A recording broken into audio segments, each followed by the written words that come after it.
Voici l'une des plus illustres curiosités botaniques de Nouvelle-Calédonie. En regardant rapidement, on pourrait penser que c'est des palmiers. Les silhouettes ciselées de leurs frondes se découpent nettement dans le ciel, vers lequel elles se dressent jusqu'à 30 mètres de haut. Une légende urbaine raconte que Freud avait les fougères en horreur. Si c'est vrai, je me demande ce qu'il aurait pensé de ces impressionnants spécimens.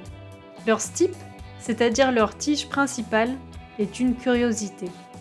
À l'instar des palmiers, il n'est pas constitué de bois à proprement parler. Une coupe laisse apparaître le dessin de vestiges de feuilles, ainsi qu'une gaine irrégulière formée par une accumulation de racines adventives. Cette multitude de racines serrées les unes contre les autres donne à ce tronc de Sphaeropteris intermedia cet aspect fibreux des plus insolites. Cette structure, qui a tendance à retenir l'humidité, est propice au développement d'autres êtres vivants, comme des mousses, des lichens, des champignons ou encore des plantes épiphytes. Parmi les quelques 350 000 espèces de plantes répertoriées dans le monde, 12 ou 13 000 sont des fougères.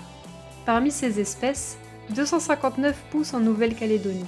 Celles-ci sont réparties dans 26 familles, et seules 2 de ces familles regroupent des fougères arborescentes, les Cyatheaceae et les Dixoniacées. Le parc provincial des Grandes Fougères, qui se situe à cheval sur les 3 communes de Farino, Moindou et Saramea, permet d'en observer à loisir. Je vous invite à aller y faire un tour dès que vous le pourrez. Il y a plein d'autres choses à dire sur les fougères, alors si vous voulez que j'en raconte davantage, dites-le moi. À bientôt!